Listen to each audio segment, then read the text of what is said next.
The full slate of candidates of the People's Labour Party was officially revealed 18th June at Greenlands Park, Bastille, as the PLP prepares to contest general elections in all 8 constituencies on St. Kitts for the first time. Revealed for the first time were Jacqueline Bryan running in constituency number 1, Nubian Griot for constituency number 2, Kendall Liebert competing for constituency number 4, Stachio Williams contesting constituency number 5, Dr. Mark Williams for constituency number 6, and Talbot Bass for constituency number 8. Repeat and previously successful candidates are Akila Byron Nisbet and Dr. Timothy Harris for constituency number 3 and 7. Addressing the large live audience, Dr. Harris said the choice for voters is clear. We are a modern party. Them they are old-time party. And old-time politics done. And that is why, in part, their members are fleeing from them. Hear them. Come back home. Come back home to what? Shame on you. Shame on them. Shame on them. When you were going, they didn't even know that you had gone because they're not thinking about you. Now the elections are coming. Them a call you. Them a beg you, come back. Come back. But tell them you are not an abused woman or an abused man. You are not going back to the palm abuser. Yes. We are proud of what we have accomplished in the short period of time. And I am so pleased tonight by the candidates we are offering you. Give them again a round of applause. So I say thank you. Thank you again to those who have left BAM and are here tonight working in service of the country. Harris indicated that under his leadership, St. Kitts and Nevis performed well over the past 7 years. Glenn Bart reporting for SK Newsline. Patron for Culturama 48 is William Zumbai Dor.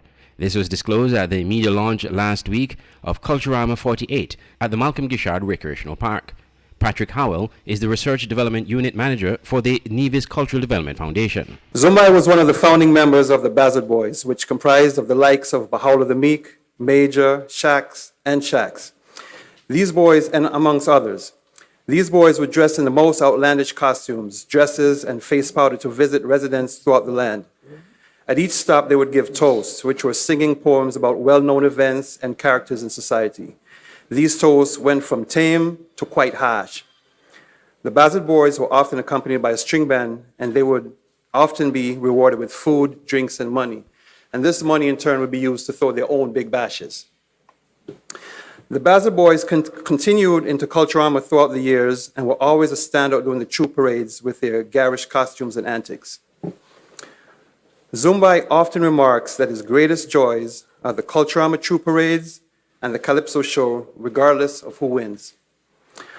On Culture and Culturama, Zumbai opines, Culturama is our thing, and we must expect it to get bigger and bigger. Some say that we're getting out of the cultural aspect of it. I, however, do not subscribe to that. Because if you stay in the cultural aspect of it, you'll be doing the same thing every year. So we have to move up. Move forward. And as a matter of fact, whatever you do, whatever you portray, whatever costume we build, it's our culture. Zumbai sincerely loves Culturama and would do anything to keep the culture alive. The media launch comprised of presentations of sponsorship checks and the selection of Culturama 48 jingle and revealing of the promotional video. Executive Director of the Culturama Secretariat, Antonio Albonati Liebert, commended those responsible for the jingle and the video. I also want to commend the Regal Band. They are the ones that put the music together, and also our logistics manager on the Culture Armor Committee, Mr. Kareem L.L. Herbert. He wrote the lyrics for this jingle. I want to commend the editor of the promotional jingle that we have here, that you saw this morning, that was revealed, Mr. Kerry Williams. Kerry is a very talented individual, very, very talented, and this is a gentleman right here on to my right. Connect Creative. And so we want to thank him. The slogan for this year's Culturama celebrations is Fet and Celebrate, Nevis Culturama 48. Andre Huey, SKN Newsline. When you're looking to sell, buy, rent, or manage a property, your answer has to be Diamond Real Estate and Management St. Kitts, Dreams. They provide oversight of real estate and physical property in St. Kitts and Nevis, perform regular maintenance, utility payments, and safety checks to ensure your property is well kept. Dreams manages and optimizes your rental listing, recruits tenants, and much more. Looking to sell that parcel of land or property, or dreaming of owning your own? Trust Dreams under the leadership and experience of its CEO, Velma Merchant. Many can attest to her professionalism and customer service. Diamond Real Estate Management St. Kitts.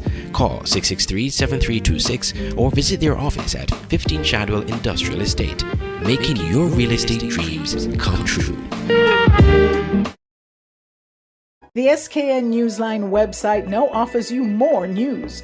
Log on to www.sknnewsline.com for local, regional, and international news.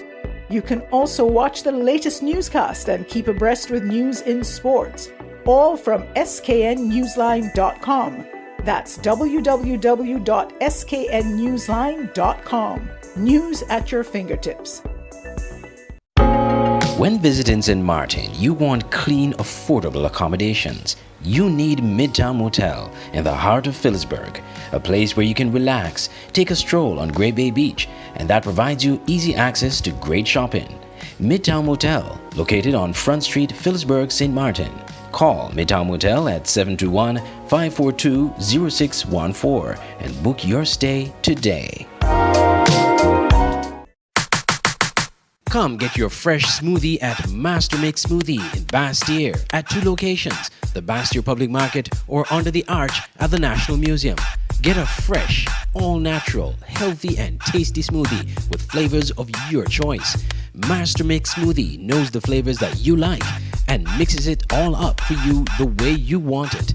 Master Mix Smoothie, 2 locations, the Bastyr Public Market or under the arch at the National Museum. Master Mix Smoothie, always the real thing, always smoothie. Nestled between evergreen mountains and the Caribbean Sea on the island of St. Kitts is the Mill House Guest House and Convention Center. With breathtaking views, a rugged, beautiful shoreline, and immaculate manicured gardens make this the perfect location for your holiday, event, or wedding. With a large convention center, apartments with balconies providing stunning views, and a secluded cottage for larger family groups or honeymooning couples looking for some privacy. We have something for everyone. Book your stay at www.millhouseskn.com or visit our Facebook page, the Mill House Guest House and Convention Center, an oasis of tranquility.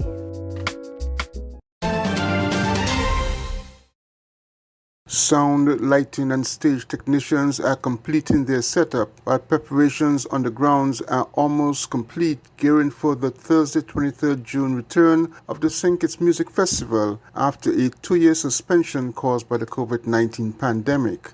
On-site day and night technical workers are seen testing lighting installations on the stage, carrying out various sound quality tests, and completing construction of the large stage now located on the northern side of the Kim Collins Athletic Stadium in Bird Rock. The grounds setup includes VIP tents, concession booths, and several other amenities for patrons attending the 3-night music festival.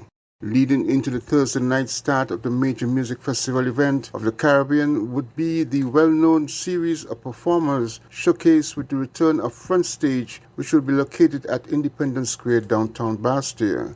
Live entertainment provided by many of the island's best performing talent will occur at midday, setting the mood for the upcoming nightly shows of the music festival. Front stage opened 20th June and will run each day up to and including the 23rd of June. Top local DJs and MCs will entertain the midday audiences along with appearances of various bands, steel bands, folklore, dancers and drummers. Front stage is set to be an awesome pre-music festival event in its own right. Glenn Bart reporting for SK Newsline. The Early Childhood Development Unit is charting onward in its third week to commemorate a month of activities dedicated to the acknowledgement of its commitment to deliver the best for our children, no matter the challenges that confront us.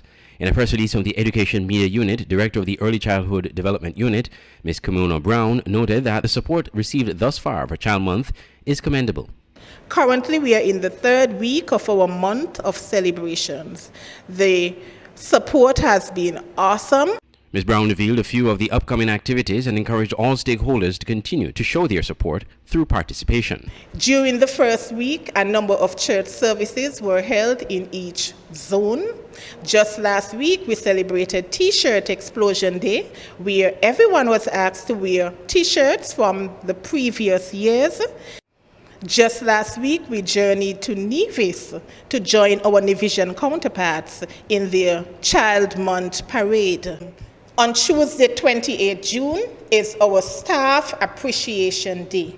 I encourage all parents, guardians to show some love to our caregivers in early childhood, be it preschool teachers, nursery assistants, cooks, cleaners, groundsmen.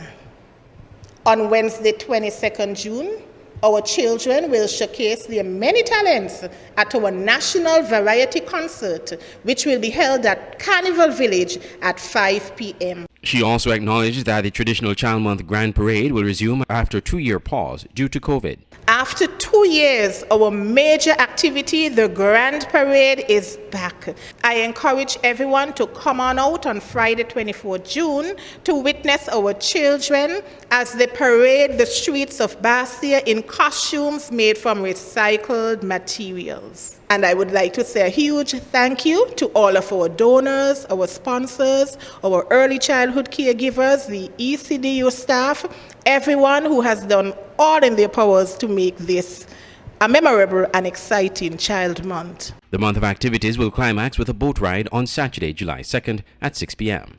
I'm Andre Huey for SKN Newsline. If you're looking for a place to host that special event, conference, meeting, social event, party, whatever the occasion, your best option is the Millhouse Convention Center, Palmetto Point, St. Kitts.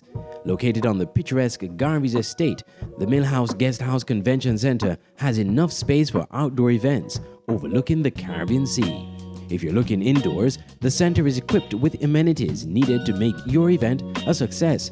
And by combining both spaces, you're sure to have a memorable event, no matter the occasion. Call the offices at Millhouse Guesthouse and Convention Center to book your next event on simply the most beautiful place in St. Kitts. Call 668-1392. Millhouse Convention Center at Garvey's Estate, Palmetto Point, St. Kitts. Making your event memorable. It's the new and improved SK Newsline Android mobile app. With the SK Newsline app, you can watch your news reports, the SK Newsline Newscast, sports, special features, and so much more. You can also send us a WhatsApp or call us directly. Go in the Google Play Store, search SK Newsline, and download the app today. The SK Newsline mobile app. News on the go.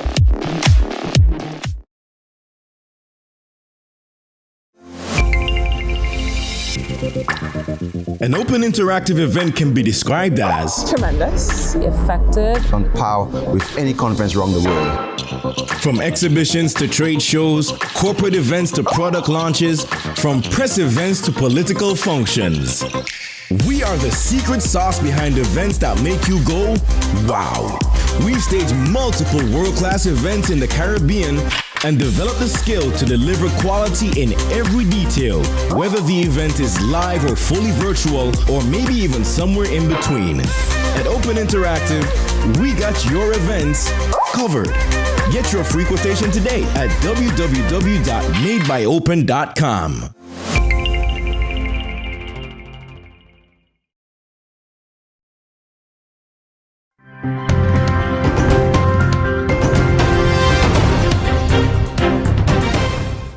Some 6 bodies have so far been discovered across St. Catherine, which has been under a state of public emergency SOE since Friday. But the security forces say there have been some notable wins under the special crime fighting measure. As at midday on Sunday, June 19, 2022, we have arrested 3 wanted men. We have seized 3 illegal firearms and 14 rounds of assorted ammunition. We have also arrested 7 major persons of interest, 2 of whom are part of the ongoing conflict in 31 St. John's Road. 3 are active members of a major gang in the Spanish Town area, and 2 are alleged to be involved in extortion activities across the town center in the Spanish Town area. The officer maintains that while they'll be conducting more special operations in the space, they'll accomplish more with help from citizens in and around the parish. We also want citizens to communicate with us any information as it relates to gangsters or any members affiliated to gangs in the parish, so we can pursue them. We have the resources, and whenever they leave the parish and go in other parishes, we ask citizens in other respective parishes to look out for strange persons, especially if they are from St. Catherine, and call your local police, because the long arm of the law will pursue them, and it's our mission to make St. Catherine a safer parish. So we ask for your cooperation to get these guys off the streets. Meanwhile, a resident of Cumberland Avenue, Portmore, was this weekend gunned down. He's been identified as 33-year-old Wilton Graham. Reports are that the police were summoned after residents heard explosions. Upon their arrival, Graham was found suffering from gunshot wounds. The state of emergency remains in effect until June 30. Nika Lewis, CVM Live. For some eligible voters, it isn't a matter of which party to vote for, but instead, whether to vote at all. Disillusionment with the democratic process has left some feeling as though their vote makes very little difference to how the country is run or to their daily lives. Yeah. Do not ignore those people who simply feel that voting is nothing. What does that have to do with me? Sometimes I marvel when I speak to people, and my own students in political science at St. George's University would say, well, I don't need to vote because my vote can't change anything. You would be amazed. Professor of Social Science at the St. George's University, Dr. Damian Greaves, says voters who are feeling disillusioned must remember the many sacrifices our forefathers made to even make it possible for us to walk into a polling station to cast a vote on June 23rd. And the fact is, we have to find a way to make people understand and appreciate what obtained for us to be in a position now to have the facility to vote for a government of our choice. We could not do that many centuries ago. Many years ago, we could not do that. And we struggled, and there was bloodletting, and there was bloodshedding, and there were strikes and demonstrations. A lot of things took place in order for us to reach this position where we have the comfort and the wherewithal to elect a government of our choice country. He says the education system is responsible for teaching its citizens the importance of the democratic process. But more importantly, the political parties themselves should take responsibility for educating their followers and not just encouraging blind voting. If people could only understand and appreciate by being educated, and who has to do the educating? Not just the education system, but political parties. I keep saying it is the bounden duty of political parties to teach their bases what this thing all involves. It is not just a situation that after five-year after 5-year cycle, you ask people to vote, but you do not teach them the intricacies of the process, because Dr. Greaves stressed that everyone's vote counts. The polling booths make everyone equal, therefore everyone's voice should be heard. Every eligible registered Grenadian is encouraged to go to the polls on Monday for police officers and next Thursday for the rest of the voting population. Cherian Blackman Stephen, GBN News.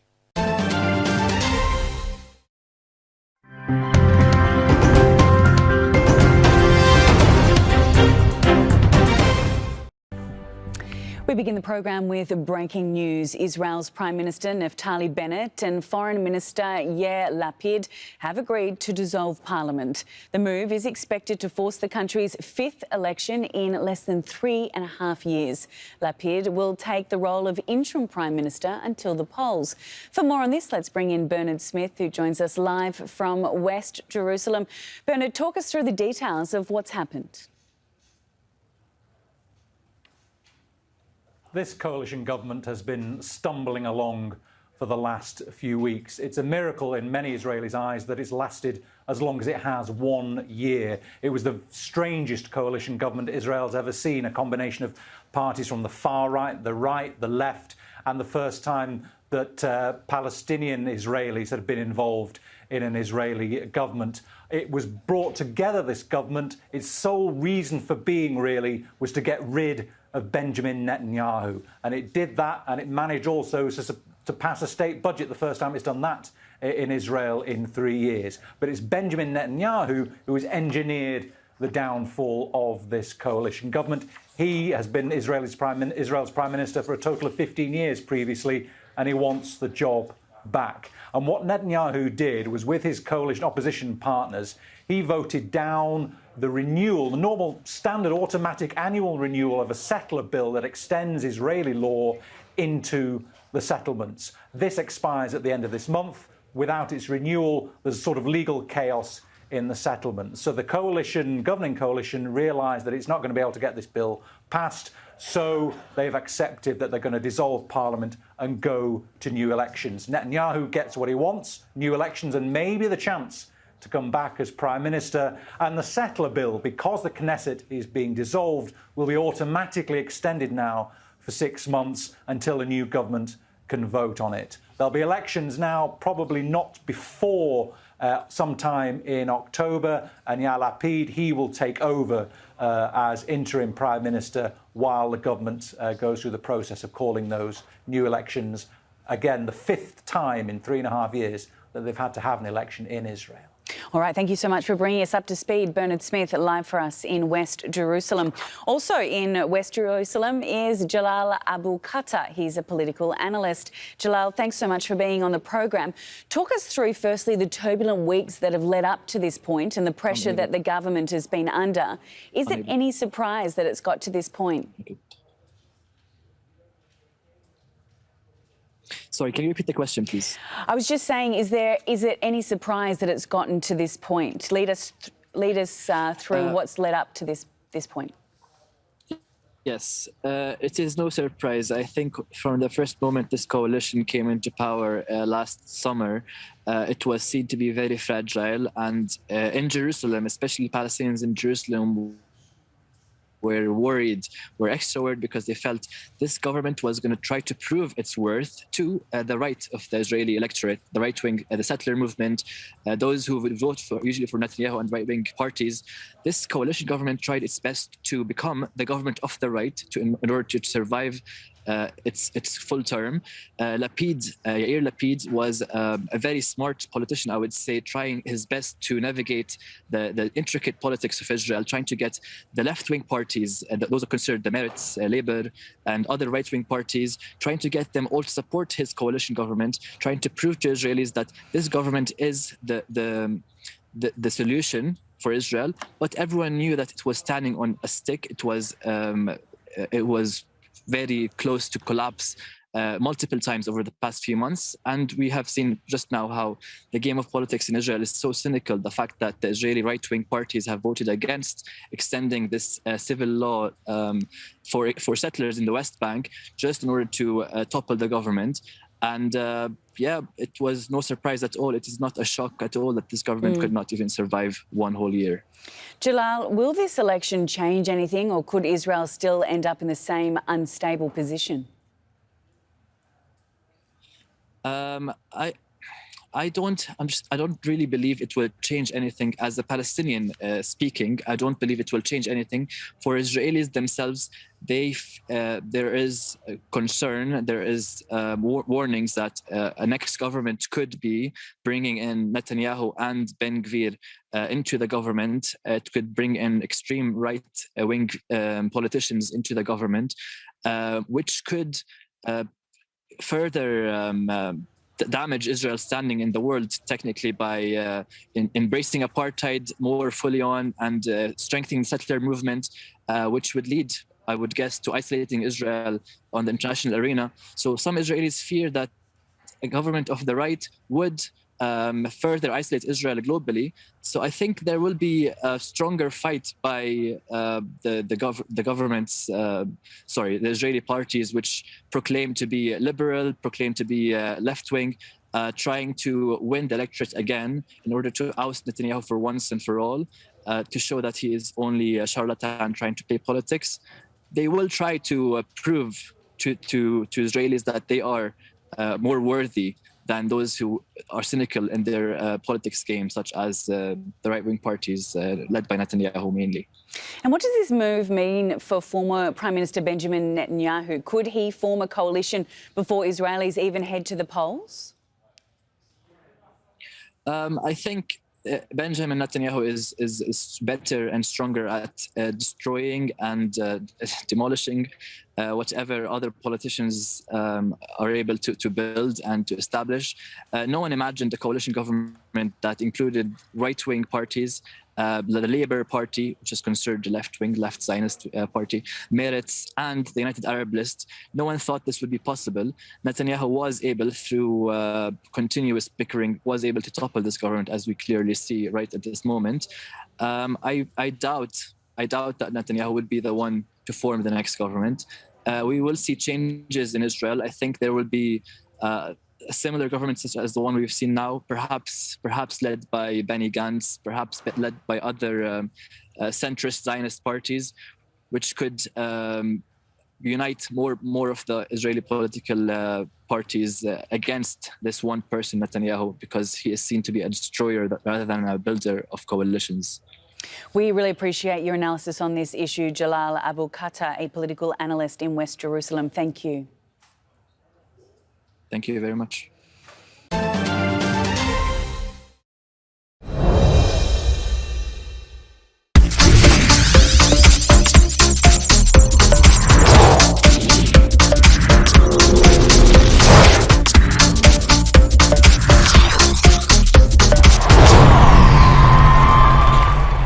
SKNFA Premier League Father's Day action saw St. Peter's FC and Fastcast Saddlers playing to a 1-1 draw. Saddlers would be ruining the chance to get their second victory in 4 matches, having multiple chances in the second half to take the win, going down 1-0 at half-time.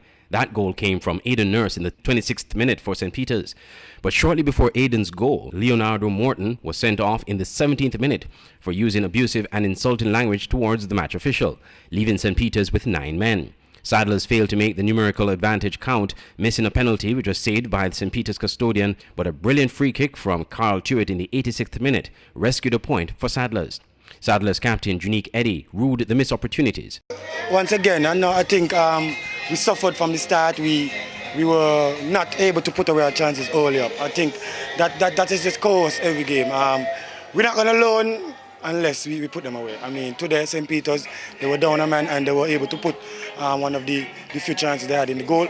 And as you said, we got a penalty late on, which we would normally put away and then, use it to spring our come back forward. We were able to get one after, but I think not scoring a penalty might have put a little doubt in the guy's head. So by the time we got that equalizer, he felt like it was maybe a bit too late. But it's hard. He said it seems the team will have to do some work on their shooting in training. Sure. I think sometimes maybe the guys overthink their finishing ability, and maybe that's what keeps them from putting it away. But as you say, it needs more target practice. It needs more dedication to putting the ball where it needs to go. Sometimes a keeper would make a good save, but today I think we were at fault for most of the chances we got. And as you said, without putting the goals away, it's hard to win a game. Meanwhile, St. Peter's coach Anthony Nets Isaac was satisfied with the performance, considering they played most of the match with just 10 men. We performed okay, just to this circumstances that we went down a man early after we scored the first goal. We went down a man, so we had to fight to keep them from scoring. But as the game goes on, your team will start to push extra man forward. But defensively, I feel we hold our own. But unfortunately, the free kick, and so that they got a goal. For the rest of the season, he expects more of his bench players to get opportunities. Going forward, that's part of the plan, and I'm going forward, because lately going along, some players just coming off of injury. I'm still using them in and out, but as you say, we know we secure a spot in the six. So going forward, we give some of the younger players them a little more time, just to give the other players them some more rest. Here are the point standings after this weekend's games.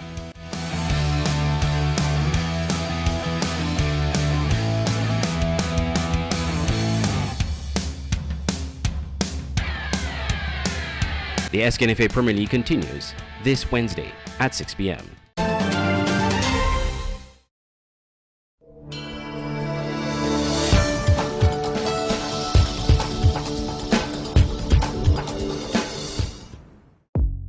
Welcome to the SKN Newsline Weather Report. I am Janil Boole.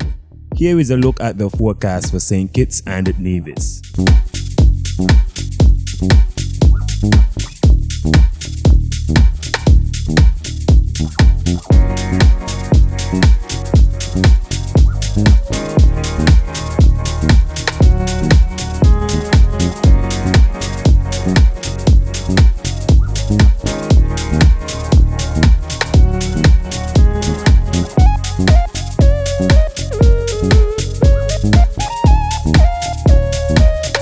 For a more detailed weather report, visit our website at www.sknnewsline.com.